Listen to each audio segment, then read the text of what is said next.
안녕하세요, 더덤TV입니다. 자, 오늘 제가 준비한 미국 뉴스는요, 총 두 가지인데, 일단 첫 번째, 미국의 구인난, 아마존의 구애, 두 번째, 포드의 냉정한 선택, 이렇게 두 가지를 준비했습니다.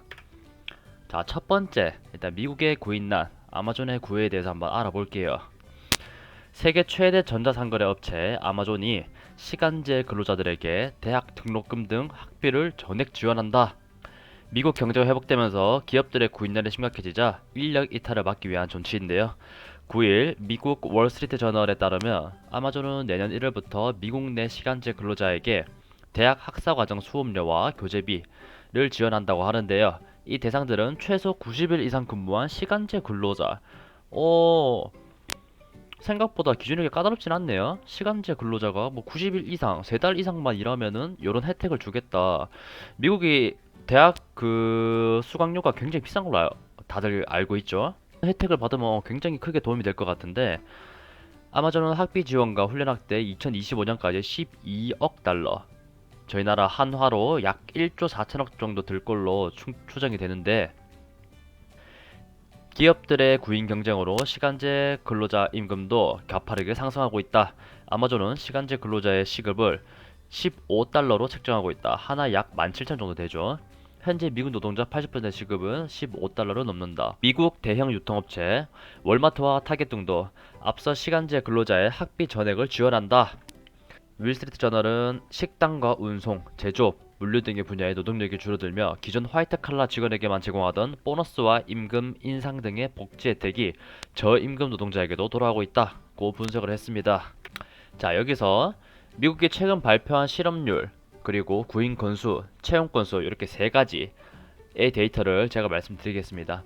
미국 실업률은 2021년 9월 기준으로 5.2%가 나왔고 이 실업률은 감소하고 있는 추세인데요. 여기 그래프를 한번 보시면은 2020년 12월에 6.7%를 시작해서 이렇게 쭉쭉쭉쭉 떨어지고 있죠. 6.1, 5.8, 5.9, 5.4 현재는 2021년 9월 5.2%까지. 그러니까 실업률이 점점 줄어들고 있다.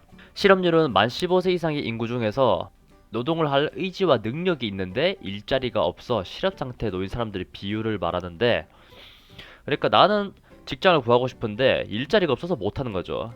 직장을 달라, 일을 하고 싶다, 요런 사람들의 비율이 점점 감소하고 있다 이 말이죠. 2021년 9월 9일 미국 노동부가 발표한 구인 이직 보고서에 따르면 지난 7월 총 구인 건수는 약 1093만 건, 한 달 전보다 75만 건 가량이 늘어서 5개월 연속 최고치. 이렇게 수치만 1093만 건 숫자만 얘기하면 이게 높은 건지 낮은 건지 잘 이해가 안 가죠. 이 수치는 2000년 12월 이래 최대 경신이라고 합니다. 최대. 2000년 12월 이래, 그러니까 21년 만에 최대치를 찍은 건데, 이 구인 건수는 기업에서 사람을 구한다, 그러니까 사람 구해요 이렇게 말하는 기업이 엄청나게 늘고 있다는 말이죠. 그리고 2021년 7월 채용 건수는 6월과 보합인 670만 건, 채용률의 경우는 4.5%, 전월 4.7%에서 0.2%포인트 저하됐다고 합니다. 어? 이거 뭐가 이상하지 않나요? 자, 이 세 가지 데이터를 정리해보면 실업률은 줄어들고 사람 구해요 구인 건수는 늘어나고, 그리고 채용 건수 사람 구했어요 하는 건 줄어들고, 이 데이터들이 뭔가 일치가 하지가 않고 있는데, 자, 그 다음 미국의 팬데믹 이후 재택근무에 대한 설문조사를 했습니다. 모닝컬선트, 여기서 미국 성인 1000명을 대상으로 재택근무에 관한 설문조사를 했는데 무려 응답자의 39%가 상사가 재택근무에 유연하지 않다면 직장을 그만두겠다. 그러니까 뭔가 재택근무에 대해서 뭔가 호의적이지 않다면, 재택근무를 제대로 해주지 않으면 직장을 그만두겠다는 말이죠. 이렇게 응답한 사람의 49%는 1980년 이후 태어난 일명 MZ세대. 그러니까 요즘 젊은이들은 이렇게 안 하면은 직장을 그만두겠다 이렇게 말을 한 거죠. 그리고 블룸버그 통신에 따른 이런 원격 근무에 대한 조사를 했는데 58%가 원격 근무를 계속할 수 없으면 새로운 일자리를 찾을 것이라고 답했습니다. 무려 58%가 원격 근무를 계속할 수 없으면 새로운 일자리, 그러니까 이직을 한다는 거죠. 풀타임으로 사무실에서 근무하기를 희망한다고 답한 이들은 겨우 2%. 이게 원래는 당연했죠. 풀타임으로 사무실에서 일하는 게 원래는 당연한 시대였는데 이제 이렇게 근무하기를 희망한 사람은 2%밖에 없다는 거죠. 2%. 여러분 믿기십니까 이게? 팬데믹 이후에 이렇게 많은 변화가 생겼다. 이제는 재택근무를 하지 않으면은 일자리 그만두겠다. 그만두거나 아니면 다른데 이직할래. 이렇게 강하게 나와버린다는 얘기죠. 자, 그러면 왜 이런 현상이 나타날까? 자, 노동자들은 여전히 남아있는 감염 공포, 그리고 보육 문제도 있을 거고, 넉넉한 실업급여 때문에 노동시장 복귀를 꺼려하고 있다. 이런 실업급여가 점점 종료되고 있죠. 이미 종료됐죠. 종료됐기 때문에 이런 문제는 아마 좀 제외하는 게 좋을 것 같고, 그리고 핵심적인 이유는 보면은 재택근무의 달콤함. 이렇게 다른 말로 하면 워라밸의 중요성이 인식이 되었다. 그러니까 저희가 워라밸 말을 하죠. 일과 어떤 우리의 삶을 딱 조절을 하면서 밸런스를 조절하면서 그렇게 행복하게 살아가야 된다 이 말인데 뭐 실제 경험해 본 적이 없으니까 알 수가 없죠 뭐 사람들은. 그런데 이번 팬데믹으로 재택근무를 하면서 그 워라밸을 조금씩 경험을 하게 됐죠. 직장에 가는 시간과 돌아오는 시간 아끼고 그리고 씻는 시간이나 뭐 여러 가지 먹는 시간 조금씩 아끼고 자기 집에서 편안하게 근무를 하면서 상사도 없죠 옆에. 나를 뭔가 터치할 만한 사람이 없어요. 그러니까 일만 해갖고 보여주면 된 거예요 그냥. 뭐 화상통화하고. 그러니까 스트레스도 점점 줄어들고 그럼 사람들이 좀 생각하게 되는 거죠. 아, 역시 이렇게 생활하는 게 이게 정말 삶이구나. 내가 왜 지금까지 풀타임으로 사무실에서 뛰어가면서 그렇게 힘들게 일을 했을까? 내가 겨우 그 쥐꼬리만한 돈 벌려고 왜 그렇게 고통받으면서 일을 했을까? 이제는 그렇게 살고 싶지 않다. 사람들이 점점 그렇게 인식을 하게 되는 거죠. 경험을 하게 되니까 점점. 자, 미국 노동부에 따르면 21년 4월 미국 근로자 일자리 이탈 비율이 2000년 이후 최고수를 급등했다고 합니다. 2000년 이후. 또 2000년 이후 최고 수준이에요, 지금. 특히 제조와 요식, 레저 등 이런 현상이 심하게 벌어지고 있는데 미국 기업들은 이직을 막기 위해서 승진이나 임금 인상의 혜택을 제공하고 있고 새 직원을 고용한 것보다 기존 직원에게 차라리 이런 혜택을 주는 게 오히려 더 경제적이다 이렇게 판단을 하게 된 거죠. 자, 이런 현상에 대해서 이미 앞서 나온 게 대표적인 예가 파이어족이라는 게 있죠. 파이어족. 파이어족은 30대 말이 늦어도 40대 초반까지는 조기 은퇴하겠다. 그러니까 20대 소비를 극단적으로 줄이고 최대한 내가 일을 많이 하고 많이 벌면서 3, 40대에는 내가 하고 싶은 걸 살면서 그렇게 살겠다. 직장 다 때려치우고 그렇게 살아가겠다고 한 게 이제 파이어족이라고 말을 하는데 사람들이 점점 인식이 바뀌고 있다는 말이죠, 이제. 내가 뭔가 희생을 하고 내가 너무 힘들게 고작 몇 푼 안 되는 돈을 벌기 위해서 내가 이렇게 고생을 해야 되나? 그냥 내 편한 대로 살겠다. 오히려 내가 하고 싶은 거 하면서 뭔가 한번 살아보자. 이렇게 사람들이 점점 생각이 바뀌고 있다는 얘기죠. 이런 사회적 현상으로 수혜받는 기업들을 한번 살펴볼 필요가 있다는 겁니다. 수혜받는 기업들을 간단하게 얘기하자면은 뭐 일단 플랫폼 기업들이 있겠죠. 대표적으로 예를 들면은 뭐 유튜브 등이 있을 거고 유튜브 자기가 하고 싶은 컨텐츠 예를 들면은 뭔가 내가 먹고 싶다 많은 걸 먹으면서 사람들에게 보여주고 내가 수익을 창출하고 싶다 먹방 하면서 그렇게 돈을 많이 벌 수도 있는 거고 아니면 누군가를 웃기고 싶다 재밌는 컨텐츠들을 하면서 본인들의 가지고 있는 어떤 다양한 전문적인 어떤 정보들이 있죠. 그런 것들을 이용해서 자기가 좋아하는 정보들, 자기가 잘 알고 있는 정보들을 사람들에게 제공하면서 즐거움도 얻고 커뮤니티에서 서로 소통도 하고 그러면서 돈을 벌 수도 있다는 얘기죠. 또 다른 기업에는 예를 들면은 부업을 갈 수 있는 그런 기업들도 있을 거고 여기서는 자세하게 다루진 않을 거지만 어쨌든 이런 사회적 현상으로 인해서 수혜받을 수 있는 기업들에서 한번 살펴볼 필요가 있다 그렇게 말을 하고 싶습니다. 자, 두 번째, 포드의 냉정한 선택. 포드가 어떤 냉정한 선택을 했을까 살펴봅시다. 미국 포드 자동차가 인도에서 자동차 생산을 중단하고 공장을 폐쇄했다고 합니다. 그럼 왜 이렇게 했나? 인도 자동차 시장의 점유율은 지난달 기준 2020년 8월 기준 겨우 1.42%. 1.42%면은 아이고 심각하죠. 그리고 저가 소형차 시장에 뛰어들었지만 일본 스즈키와 현대자동차에 밀리면서 인도 소비자들을 사로잡는 실패를 했다. 올해 오랜 판매 부진에 적자가 누적되었고 포드는 앞으로 수익성이 떨어지는 사업을 정리하고 전기자동차 등 미래 사업에 집중할 방침이라고 합니다. 이 구조조정으로 인해서 비용은 약 20억 달러가 손실을 입을 거라고 하는데 20억 달러 한화로 약 2조 3,360억. 아이고 엄청나. 2조 3,300억이면 이런 포드의 선택은 과연 득이 될까 실이 될까? 한 가지 다른 기업을 예로 한번 들어보겠습니다. 이런 냉정한 선택을 한 기업 중에 하나가 대표적으로 소니가 있죠. 소니.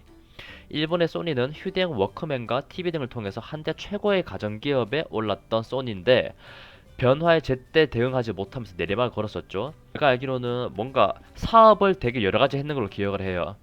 게임 엔터테인먼트 뿐만 아니라 뭐 전자기업도 있고 많은 사업에 뛰어들었고 그리고 되게 미래지향적인 어떤 선택을 했었어요.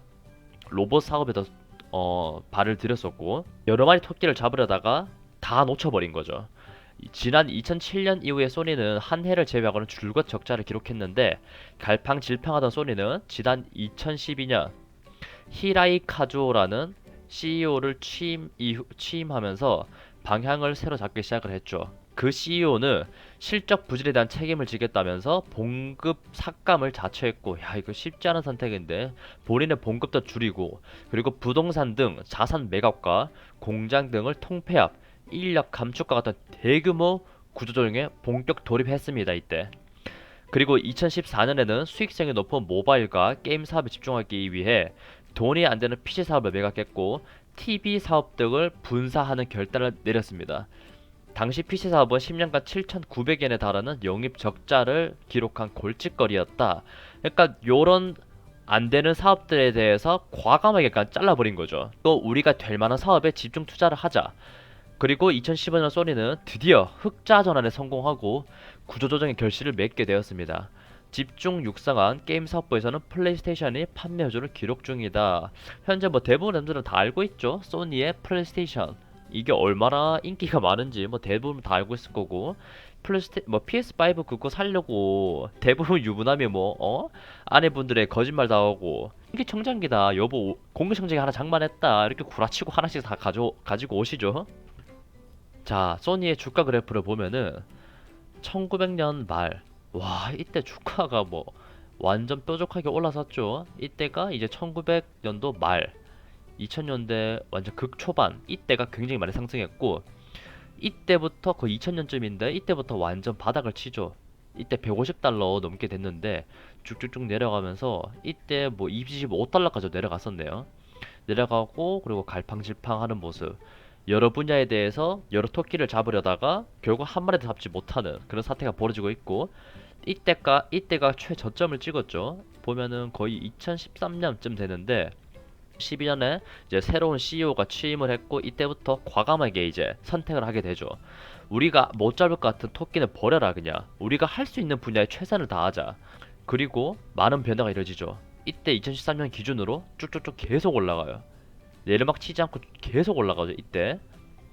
그러면서 현재는 110달러까지 또 올라가는 모습. 때가 이제 대부분의 매출을 이제 PS5가 점령을 하고 엔터테인먼트 그리고 플레이스테이션, PS5 게임 등에 이제 집중 공략하면서 이렇게 엄청난 기록을 달성을 했죠. 소니는 이런 과감한 선택에 의해서 몇십 년이 걸렸지만 결국 성공을 했습니다, 지금. 자, 그럼 포드는 이게 득이 될까, 실이 될까?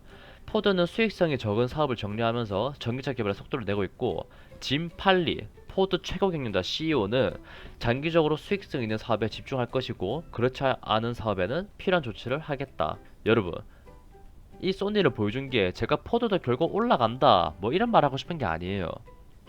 이런 사례도 있다. 소니처럼 과감한 선택을 해서 성공한 사례가 있다. 제가 가져오진 않았지만 GM도 대표적인 어떤 구조조정으로 성공한 기업이죠.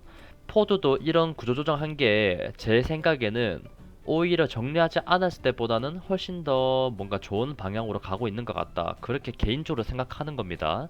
이거를 사라는 게 아니에요, 지금. 전기차라는 이제 미래지향적인 어떤 수익성 있는 사업에 차라리 집중하는 게 뭔가 되지 않는 사업에 계속 집중 투자하는 것보다는 훨씬 더 좋은 방향으로 움직일 것이다. 저는 개인적으로 이렇게 생각을 합니다.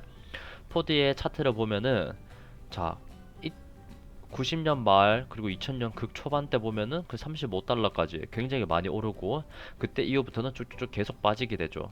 뭔가 그래프 소니와 비슷하지 않나요? 소니도 마찬가지로 이때 최정상을 찍고 쭉 내려오다가 현재 2021년에는 딱 새롭게 전성기를 찍고 있죠. 자, 포드도 이제서야 사업을 이제 되지 않는 사업을 정리를 하고 과연 소니와 마찬가지로 옛날에 그 전성기 누리던 때로 돌아갈지 한번 지켜봅시다. 다음에 더 좋은 정보를 가져와서 여러분에게 도움됐으면 하고, 이 정보가 여러분들에게 유익하셨다면 좋아요와 구독 버튼 부탁드립니다.